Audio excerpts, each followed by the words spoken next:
welcome back to my channel. My name is Alexandria for those of you who are new here, and this channel is a portal into my daydreams, musings, and art.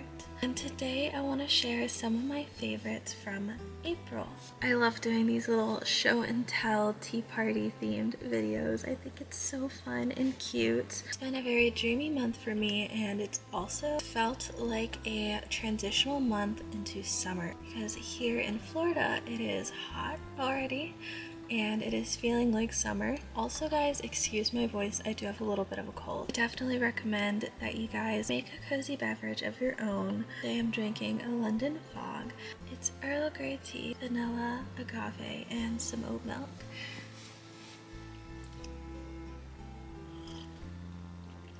It's pretty good. Category number 1 is stationery. I have been writing it out this month. I have been loving writing so much. Starting with journaling, I've been journaling every morning. It's been my routine lately.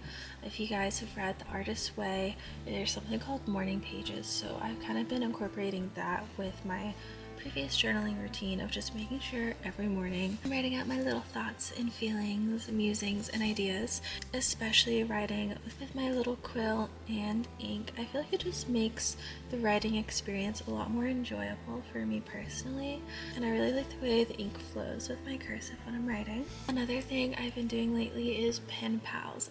I convinced one of my childhood friends to start writing pen pals with me. And I know this definitely took her out of her comfort zone, but I really enjoyed getting her letter. It was so wholesome, and I just sent my letter out to her yesterday, so I'm super excited for her to get that. And of course, like, I've always written my grandmother and my aunt. I just really enjoy keeping in touch with my family that's on the West Coast via letter. I feel like it's more heartfelt and special than just sending something as simple as a text. But I am looking for new pen pals, so I might consider finding a pen pal online. I also recently got this new journal from Barnes & Noble, and it's a switch from what I'm usually writing in. Typically, I like to write in these leather journals, but I really wanted to find a journal with lined paper, and a lot of the leather journals don't have lined paper, which is kind of frustrating, at least the journals that I've found. But I really like this journal. It's so pretty. It's so beautiful. It's like the perfect size too, and I love the little clasp on it. Also, when I'm writing my pen pals or journaling, I love using stickers. Love using stickers. I have a pretty decent sticker collection right now. Like, I have a bunch of sticker books and sticker sheets and just like little individual stickers, and I've always wanted to make my own art stickers, so I recently had some manufactured and I am selling them on my website. Thank you so much for the orders that I've already gotten. It means the world to be able to sell some of my art and share it with you guys. But I wanted to show you guys the little sticker sheets that I made recently. They are by no means perfect, but I am in love with them, and I really like the holographic laminate. It makes them waterproof. I've had one of these stickers on my phone for the past couple weeks, and you guys know I'm out in the barn, I'm out with the horses, I'm getting wet. My phone is getting wet. I constantly drop my phone. It's not deteriorated at all or lost its quality, and it stayed on the entire time. I definitely love that about these stickers, and I'm gonna be investing in a sticker cutting machine and a printer setup soon, which I'm super excited about. I have a lot to learn, but I think it will be really rewarding to be able to make my own stickers from home, and also to be able to make things like little prints and stuff like that. Yeah, I'm excited, so definitely go check out my website if you love stickers as much as I do, and go check them out. The shipping is also really cheap too. It's just like $2 because I can just send it in a little envelope with like a little letter. I don't need to put it in like a big package or anything like that. Alright, category number 2, trinkets. No, I love my trinket. So this is kind of like a broad term for the things in this category because some of the other things in this category are like miscellaneous, so I just grouped them into the trinkets department. One of the first things I've been loving lately as far as trinkets go is this beautiful fan. It was actually gifted to me from one of my equestrian students, and I love it. I love it so much. Honestly, like, she nailed my like style and aesthetic pretty hard with the lace and the little floral details. It's absolutely stunning and beautiful, and it warmed my heart that she got me something from her trip overseas. Also gonna come in handy with this hot summer weather. The second thing is charms. You guys know I love making charms with calico critters. These are some of the ones that I've made recently. Some of these are still up on my shop and available. I just love these. I like putting them on my purse, on my outfits, on my little picnic basket, and just having a little emotional support trinket to bring everywhere with me. I absolutely love this teapot. I found it at HomeGoods. So many people ask me where I got it. I literally found it in HomeGoods all alone in a aisle, and since I have bought it, I've been seeing it online more, like on TikTok and stuff. I've been seeing people also find it in their HomeGoods and TJ Maxx, and there's like a bunch of other variations and stuff, so there's a lot of cute ones. So definitely check out your local HomeGoods, they might still have them. But when I saw it, I had to buy it. I had to. I love it. It's adorable. I also have been adoring these orchids that I got. I had to go pick up some supplies from Lowe's the other day, and I found these beautiful yellow orchids. I felt so inspired by them, and I felt like I needed a pretty flower or plant to really brighten up my space. These orchids, they live on my desk in front of the window, and I think it really adds to my little desk space and brings more joy to where I do most of my work. And lastly, from the trinkets and miscellaneous, recently found this bistro table. I've been looking everywhere for a bistro table like this, but they are all so expensive. Why is a 3-piece bistro set so expensive? I don't understand. I found this bistro set at Five Below, out of all places. Now, it wasn't in the Five Below section. It was in the Five and Beyond section. It was like $60. I was like, wow. And it's actually like good material. The only thing I'd recommend is that you like spray it down with a gloss or like a protective coating, because it doesn't have the best paint job. I did just get some gloss from Home Depot and just give it a good spray down, and it hasn't rusted or looked affected by the weather or anything. So, but I love this bistro table. I've been sitting out here to read, to journal in the mornings. Plan for this bistro table is to hand make 2 seat cushions and a matching tablecloth. I just think that would be so darling, and I think it would be like a fairly easy sewing project since I'm just starting to get back into sewing. That is definitely going to be a project I'm going to be doing soon, and I think I'm going to make it like its own separate video, so I'm really excited for that. But yeah, I think like a little matching set would be so cute. Next we have art supplies and creative endeavors as of lately. The first is polymer clay. I have been loving polymer clay lately. It's really easy and it's really fun. Like, I haven't really been doing anything too serious with it. I've just been letting myself experiment and make it a fun little craft activity. I made these 2 adorable hair clips. I am in love with them. They are so cute. I love wearing them. I also put like a little pen in them so that I could make little charms to hang off as well. I just think they're absolutely adorable. I also made these 2 piano charms recently that were inspired by a painting that I did. That also turned into my little art logo as well for my art shop. But I just think it's so cute. I did put eye pins in them. I'm not sure what I'm gonna do with them yet. But I really just made them for fun and to experiment, and I think it came out really cute. The next thing is gouache. I've been loving painting with gouache again. I had actually recently ran out of gouache, and if you saw my most recent video, I was actually gifted a new gouache set in a giveaway. Little honey bear here on YouTube. Yeah, I've just been having so much fun painting with gouache again, and I love painting because I feel like I really don't have to plan it at all. I kind of just start painting and see what my mind comes up with, and it feels so freeing. I love it. Also have been using this adorable little teacup and saucer that I thrifted recently as a little water cup for my paints, and it works perfectly. And then the saucer also works really well as like a little paintbrush holder. So I just think it's the cutest thing ever, and it really just adds to the vibe when I'm painting. Okay, next we have books and shows. I've been in such a reading slump lately. I feel like this topic is really controversial, but I'm in a reading slump because of Onyx Storm. I have been trying to read this book since the first of this year. I waited a year for it to come out. I was pretty excited about it, and I was really disappointed. It's the first book I've ever not finished. I couldn't get through it. It was to the point where like I wasn't looking forward to my evening reading time, and I just didn't feel inclined or inspired or excited to read it.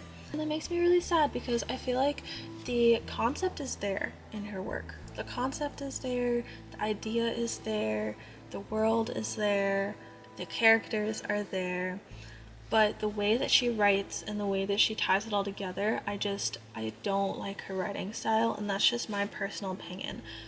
I am very open-minded when it comes to different perspectives. I don't expect every author to have the same writing style, and I don't expect every book I read to be something I absolutely like love. I guess I'm saying like I'm not super judgy when it comes to books. Like if I don't love it, then it doesn't mean that I'm not gonna finish it or that I'm gonna think it's a bad book. It might just not be my favorite, and that's okay.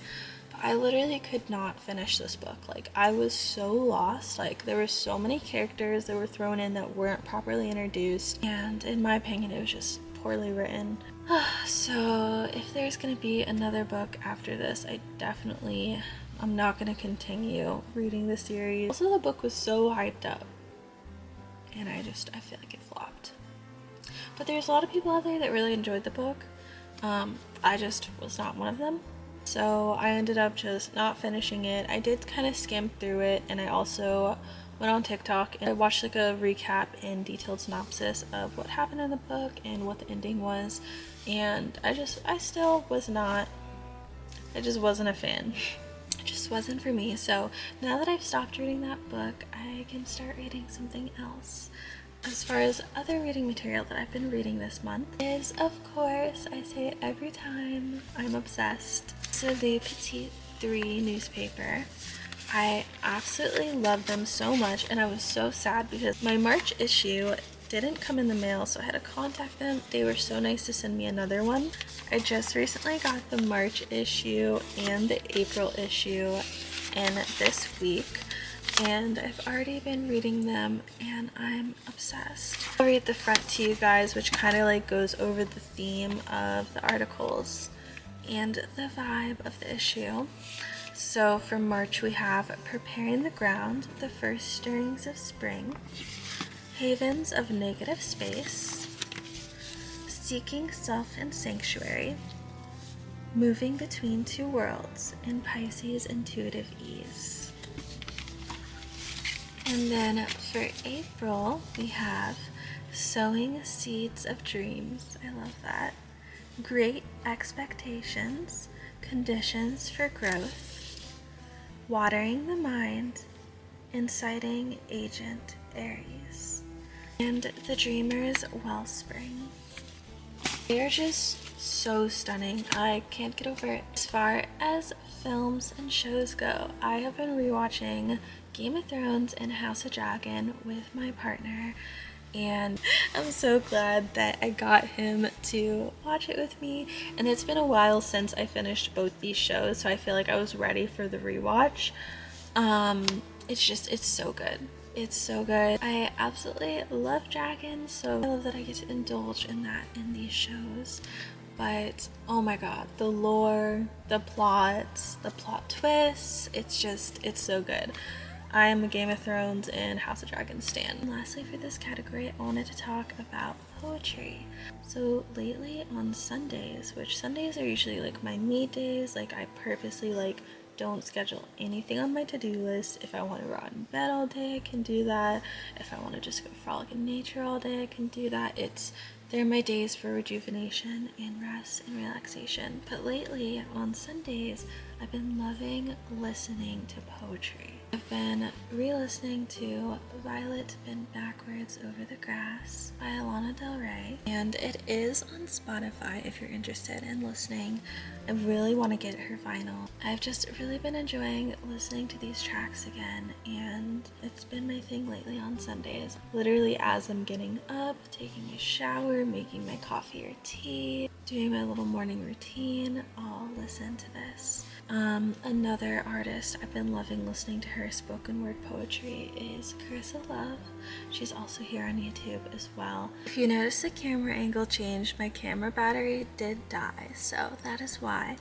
But as I was saying, Carissa Love's spoken word poetry album that is on YouTube and Spotify is Metamorphosis. I've been loving listening to her spoken word poetry. It's also on Spotify as well. I have been enjoying that so much, and I also wanted to talk about a podcast that I found. I actually was recommended this podcast through one of the Le Petit 3 issues. I think it was the February issue actually. But it is a French-based podcast that is called Beauty Rituals. It is basically all about beauty rituals from other times in history. I find it super fascinating. I'm gonna read to you guys the little like about section so you can get like a clear idea of the concept. But it says, do you know how makeup was applied in ancient Rome? What was the legendary aura that allowed African American women to beautify themselves in Harlem in the 1930s? Can the mystery of steam baths be unraveled? What were the beauty and skincare rituals practiced in France during the Second Empire? Constantinople, Okinawa, or Rajasthan? These ancient rituals are the origin of our own contemporary beauty rituals. Through the prism of history and the expert historians we have consulted, we have traveled through the centuries and across the world. Today we are delighted to share these tales of beauty. So I have been loving listening to this. I also listen to it in the car as well. It really gives you a different perspective on how ancient beauty affects the way that we perceive beauty today and what we can learn from it, and just going back to the natural essence of things as well, I think is really fascinating. And lastly, I have one new game that I've been playing obsessively. My take on gaming is a little bit odd, I think. I either play like super cozy games like Animal Crossing or Stardew Valley, or I'll play like really high fantasy games like Skyrim, Elden Ring, or any of the Souls games. This is one of the cozier games, and it is the Hello Kitty Island Adventure game. I saw a lot of ads for this on TikTok, so honestly the algorithm was already trying to sell it to me, but I found that they had it. I play mainly on PC, but I also have a Nintendo Switch that I play like Animal Crossing on and stuff. I saw that they had it on Switch, so I ended up purchasing it, and I've been playing it non-stop. Like, I literally bought it 2 days ago. I literally stayed up till 7 a.m. the first night I bought it, and I started playing at like midnight. So yeah, I may be addicted. And then yesterday I was playing like for like 5 hours straight. So it's just really cozy and adventurous, and I love Hello Kitty, and I watched the Hello Kitty and Friends. I love the whole Sanrio world. Thank you guys so much for watching. These are some of my favorites of April, and I hope you enjoyed this video. I love doing these little show and tell tea party themed videos. I think it's so fun and cute. And let me know in the comments, what are some of your favorites this April? I would love to know. And as far as my little reading supplement, if anybody has any recommendations for books, definitely let me know down below in the comments. I am always looking for new book recommendations. I hope you guys enjoyed this video. I hope you're having the most wonderful and dreamy April, and don't forget to check out my shop with my stickers and charms, and I hope you guys enjoy this video, and I'll see you next week. Thank you so much for watching.